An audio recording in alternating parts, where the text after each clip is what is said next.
আমি খুবই ব্লেসড।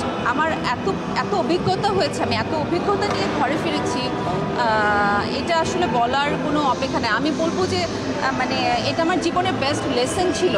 এত মানুষের কাছাকাছি একদম আমি গেছি, ঘরে ঢুকে গেছি।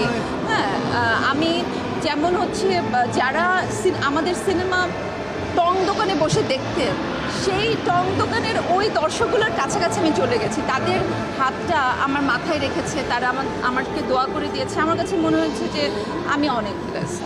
আমি আমার কাজটা করে যাই, যার ইচ্ছা সমালোচনা করবে আর যার ইচ্ছা আমাকে অ্যাপ্রিসিয়েট করবে। তখনকার অনুভূতি ভালো ছিল, মার সাথে সময় কাটিয়েছি, তখনকার অনুভূতি অনেক ভালো ছিল, কিন্তু এখন অনেক বেশি স্পেশাল। আমার কাছে মনে হয় যে আমার মা আমাকে নিয়ে কেমন অনুভব করতেন, এটা আমি এতদিন বুঝতে পারতাম না। যখন আমি মা হয়েছি তখন বুঝি যে আমার আম্মুকে আমার কতটুকু সম্মান করা উচিত।